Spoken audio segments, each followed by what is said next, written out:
क्या आप कल होने वाले लॉ एडमिशन टेस्ट की तैयारी कर रहे हैं और एक दिन बाकी है? So don't panic. In this video I will give you the most important last minute tips that can help you in maximizing your score. So welcome back to my YouTube channel and here is your host Tuba Sheikh.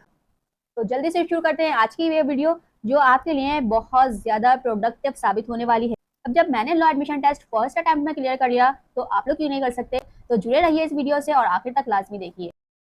सबसे पहले हम समझते हैं law admission test का question paper का क्या pattern होता है। सबसे पहले हम ये बात समझेंगे, जो लॉ एडमिशन टेस्ट होता है वो 100 मार्क्स पर मुश्तमिल होता है। अब ये जो 100 मार्क्स हैं ये फर्दर डिवाइडेड हैं। वो किस तरीके से? 75 मार्क्स के आपके एमसीक्यूज हैं और यहाँ पे 15 मार्क्स का आपका एसे है और 10 मार्क्स का पर्सनल स्टेटमेंट।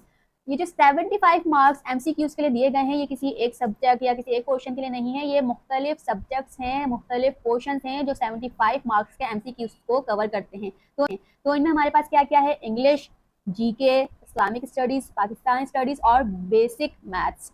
ये जो तमाम चीज़ें मिलके आपके 75 मार्क्स के एमसीक्यूज बनाती हैं।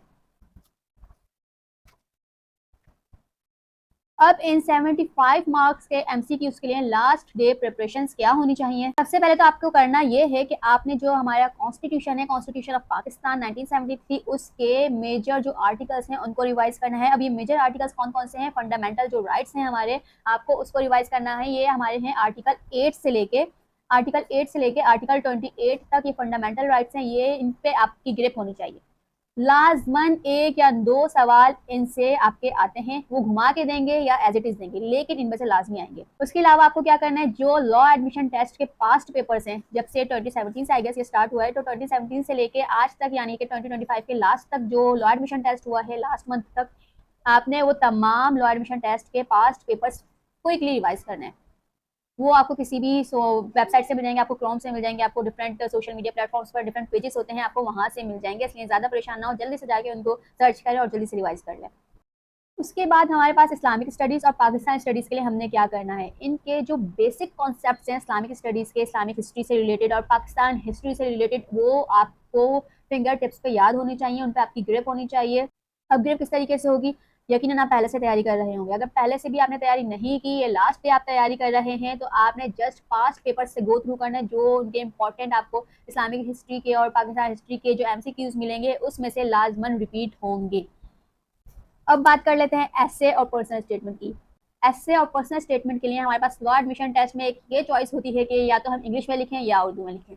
अगर आपको लगता है कि आप इंग्लिश में बेहतरीन तरीके से लिख सकते हैं तो आप इंग्लिश में के लिए जाएं, और अगर आपको लगता है कि आप इंग्लिश में नहीं उर्दू में ज़्यादा बेहतर तरीके से अपने पॉइंट्स जो आपके पास टॉपिक आया है उसको डिस्क्राइब कर सकते हैं, तो आप यकीनन उर्दू के लिए जाएं।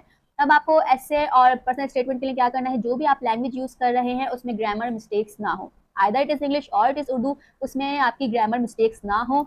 कोशिश करें जो सेंटेंस फॉर्मेशन होती है शॉर्ट सेंटेंस हो, ज़्यादा लॉन्ग सेंटेंस ना हो, शॉर्ट सेंटेंस हो।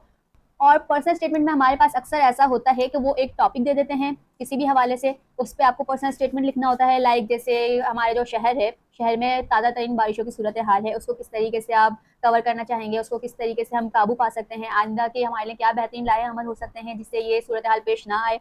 प्लांटेशन के हवाले से आ सकता है कि प्लांटेशन के क्या फ़ायदे हैं, प्लांटेशन होनी चाहिए या नहीं होनी चाहिए, तो इस तरीके से आ सकते हैं। या दूसरा तरीका इनका क्या होता है, वो एक आपको सिंपल सा स्टेटमेंट दे देते हैं कि आप आया कि वकील क्यों बनना चाहते हैं और वकील बनने के बाद आपके क्या अज़ाइम हैं, आप क्या क्या इसमें कर सकते हैं, किस तरीके से आप खिदमत खल्क कर सकते हैं, ये तरीक़ेकार होता है। अब ये लास्ट डे पे आपको, पेपर डे पे पता चलेगा, एग्जाम डे पे आपको पता चलेगा कि आपके पास एक उन्होंने सिंपल सा स्टेटमेंट दिया हुआ है आपके कि आप आगे लॉ परस्यू क्यों करना चाहते हैं, क्या वजूहत हैं, या फिर वो आपको कोई एक गहरा सा टॉपिक दे देते हैं जिसपे आपको अपना personal statement, honest personal statement देना है। अगैन अगर आपको इंग्लिश में बेहतर लगे तो इंग्लिश में करें, उर्दू में बेहतर कर लगे तो उर्दू में करें, लेकिन एसे और पर्सनल स्टेटमेंट दोनों सेम लैंग्वेज में होने चाहिए। ऐसा नहीं है कि आपने एसे इंग्लिश में लिख दिया और पर्सनल स्टेटमेंट उर्दू में लिखना है, या पर्सनल स्टेटमेंट उर्दू में लिख लिया और आप एसे भी इंग्लिश में लिख रहे हैं। दोनों चीज़ें सेम लैंग्वेज में हो, आइदर इट इज़ इंग्लिश और इट इज़ उर्दू।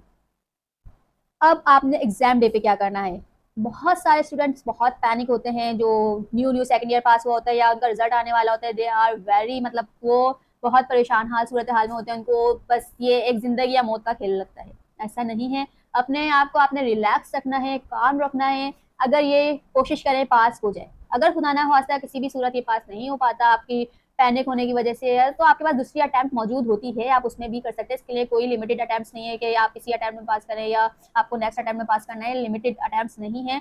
कोशिश करनी है आपको, लाजमी कोशिश करनी है कि आप फर्स्ट अटेम्प्ट में ये टेस्ट क्लियर करें। उसके लिए सबसे जो ईजी सॉल्यूशन है, आपने पैनिक नहीं होना, सिचुएशन को हैंडल करना सीखें, अपने आप के जो मेंटल पीस है उसको कायम रखते हुए आपको किस तरीके से आगे एग्जाम देना है वो सीखें।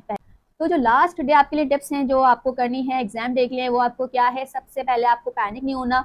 आप अपने साथ वाटर बॉटल या कुछ like candies type, chocolate type अपने साथ लाजमन रखें, क्योंकि अक्सर स्टूडेंट्स का टेंशन की वजह से या वो बहुत ज़्यादा अपने आप पे सवार कर लेते हैं तो उनका बीपी लो होता है, फिर वो एग्जाम डे उनके लिए परेशानी हो रही होती है।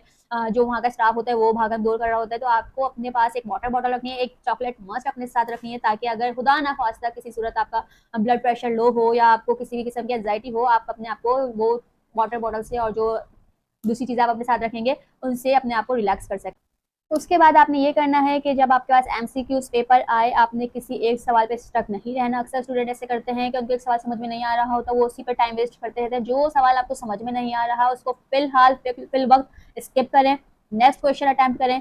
उसके अलावा जब उन क्वेश्चंस के लिए आप डाउटफुल हो और आप परेशान हो रहे हो उनको मार्क कर लें। फिर जब लास्ट में आपके सारे क्वेश्चंस अटैम्प्ट जो आपको सही आते हैं, पक्के पता हैं, वो आप अटैम्प्ट करने के बाद जो डाउटफुल क्वेश्चंस हैं उनको ऐड में करें। और इसमें एक प्लस पॉइंट आपके लिए ये है कि इसमें नेगेटिव मार्किंग नहीं है और जो आपका तुक्का गेम है वो चल सकता है, और इसलिए किसी भी क्वेश्चन को खाली ना छोड़ें, लाजमन हर क्वेश्चन को मार्क करें। कभी कभी का तुक्का भी चल जाता है, इसलिए आपने सारे क्वेश्चन को जो आपके आंसर शीट्स होती है उस पर मार्क करना है। और उसको मार्क करने का भी एक तरीका होता है।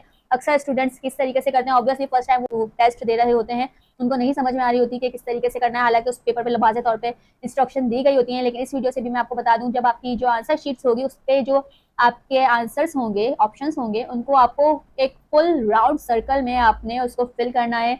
उसको आपने टिक नहीं करना, उस पर आपने क्रॉस नहीं लगाना, उसको आपको फुल राउंड सर्कल में, ये जो आपका करेक्ट ऑप्शन है उसका आपको उसको फिल करना है राउंड सर्कल में। उसके अलावा एक आपके लिए, आपको जब घर पे आएंगे उसके लिए जो आप अपने आंसर चेक करेंगे, क्या मैंने आंसर सही किए नहीं किए, उस पर आपको एक ये हो जाएगा, जो आपकी आंसर शीट है उस पर जो आपको पता है कि आपने तुक्का लगाए हैं उनको एक अलग तरीके से किसी किस्म का निशान लगा लें या किसी किस्म का एक टिक मार्क कर लें, या जो रॉन्ग मार्क कर लें उससे। और जो आपको डाउटफुल हैं कि हाँ ये हो सकता है, ये गलत हो सकता है, उनको अलग तरीके से मार्क कर लें। और जो सही है, आपको पता है कि ये 100% श्योर हैं, ये बिल्कुल सही है, उसको अलग तरीके से मार्क कर लें, टिक मार्क लगा लें या जो भी है। उससे आपको क्या होगा, लॉ एडमिशन टेस्ट की आंसर कीज आने में कभी कभी टाइम भी लग जाता है, तो आप जैसे ही अपने घर आएंगे आपको पता होगा कि आपने कितने क्वेश्चन सही किए हैं, कितने क्वेश्चन आपके गलत हो चुके हैं। अब इसके लिए आपको एमसीक्यूज के लिए कहाँ से क्या क्या पढ़ने की जरूरत है। इंग्लिश के लिए कोई रॉकेट साइंस नहीं है, आप सिंपल जो पास्ट पेपर्स के सिनोनिम्स हैं, एंटीनियम्स हैं वो देख लें। उसके अलावा बेसिक जो ग्रामर रूल्स होते हैं वो कर लें। पाकिस्तान अफेयर्स के लिए, पाकिस्तान स्टडीज़ के लिए जो हाईलाइट इंपॉर्टेंट आपके पास एमसीक्यूज हैं, आप वो अपनी नज़र से गुजार लें। और इस्लामिक स्टडीज़ के लिए भी सेम इसी तरीके से बेसिक चीज़ें पूछी जाती हैं। लॉ एडमिशन टेस्ट में बहुत हाई फाई, बहुत टफ चीज़ें नहीं पूछी जाती हैं, और अफसोस ये है कि अक्सर स्टूडेंट्स वो भी नहीं कर पाते।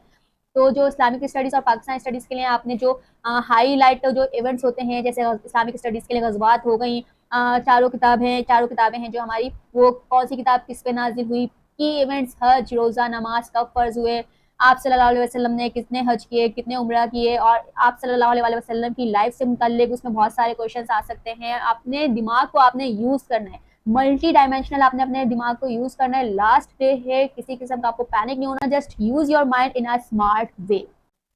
और इसके अलावा एग्जाम डे के लिए अपने साथ कौन कौन सी स्टेशनरी रखें, ब्लैक ब्लू बॉल पेन ले लें, पेंसिल और स्केल। ये आपको जब आप पर्सनल स्टेटमेंट लिखेंगे, ऑल्दो वहाँ पे आपके पास एक मार्जिन अवेलेबल होता है, उसके अलावा आप कोशिश करें एक पतला बारीक सा मार्जिन ड्रॉ कर लें, जिससे आपकी जो हैंड राइटिंग होगी वो नीट होगी और जो आपके वर्ड्स होंगे वो मार्जिन से बाहर नहीं निकलेंगे। आपको पता होगा ये मेरा मार्जिन है, आपको उसी के अंदर लिखना है। उसके अलावा अपना जो एग्जाम डे पे आपने अपना शनाख्ती कार्ड, ओरिजिनल एनआईसी रखना है, किसी किस्म की colour copy, photostat acceptable नहीं है।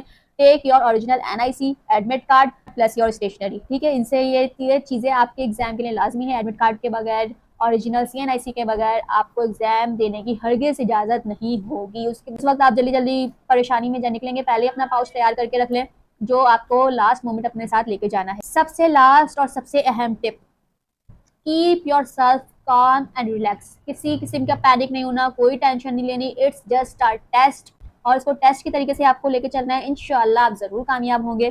तो stay calm and revise smartly. एक बात याद रखें, लॉ एडमिशन टेस्ट आपके रट्टे का सिलसिला नहीं है, आपकी क्रैमिंग का सिलसिला नहीं है।